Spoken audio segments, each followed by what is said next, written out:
Welcome back to another part of HTML Basics. What we're going to do today is we are going to be focusing on the break tag, the header tags, and we are going to be focusing on tag properties. So we hopefully you guys learn a little bit more. So in the last episode we learned that the p tag, when we run this or open this website up, this creates two separate paragraphs, and they're double spaced. But what would happen if I only wanted one space? How would I do that?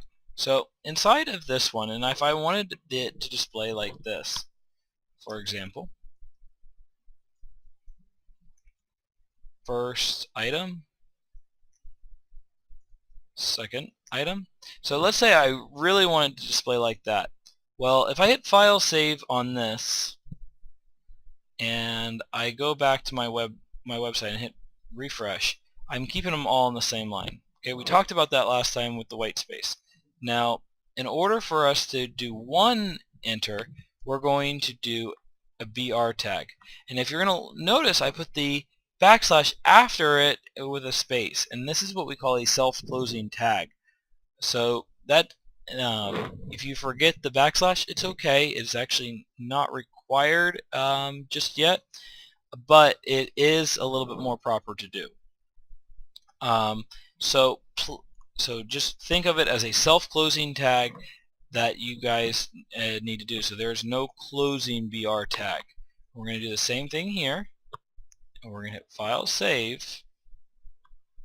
I just think I just lost my mouse. Oh, there it goes. Okay.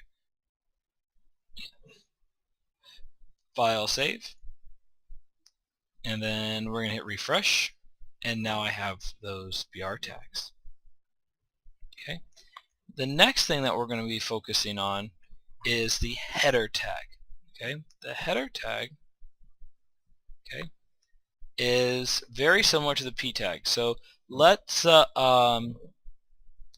type in header 3. Okay.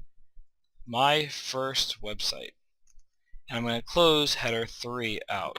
Now headers can go from header 1 to header 6, and header 1 is the largest version of the header, and header 6 is the lowest part. So we're going to hit file, or the smallest. So we're going to hit File Save, and I'm going to hit refresh so you can see what a header 3 looks like. So that's that. It's not that big at all. Just a little bit bigger and a little bit more bold, but let's see what the differences are.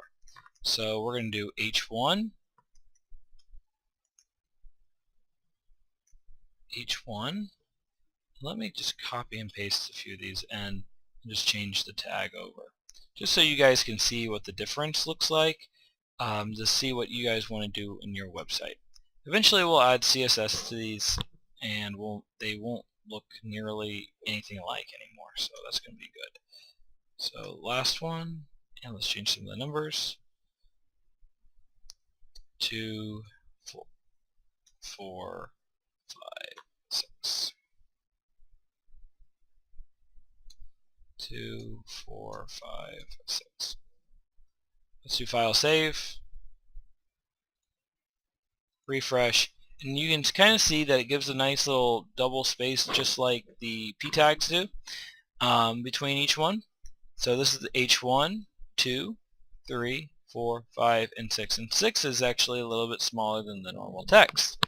So these tags are meant for headers, so it could be a site header, then a subheader, a section header, and by importance you want to rank these. So H1 is the most important, maybe that's the site name, maybe H2 is going to be like the page name, and maybe part H3 is going to be your section within that news article or whatever you're writing section. So, and then I personally haven't used 4 to 6, but if you guys want to use them, go ahead. It should be pretty easy.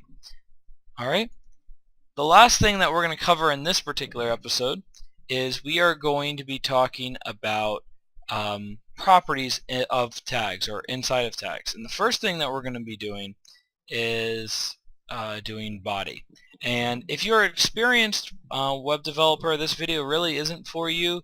You'll probably be using some sort of CSS property, but again, I'm starting off at the beginning. So what we're going to do is we're going to do BG color, all right?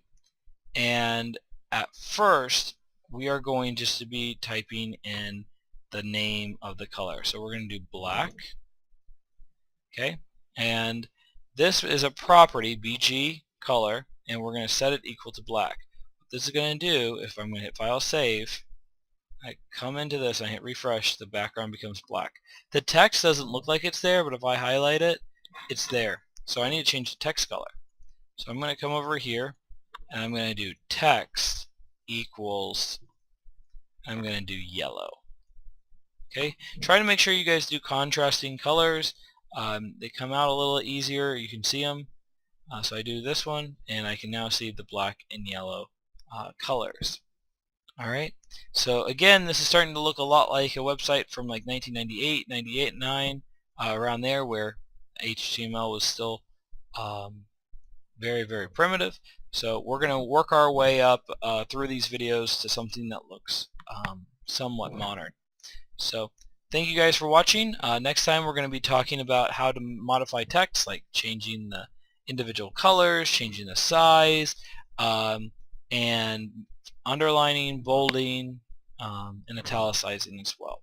So thank you guys for watching, and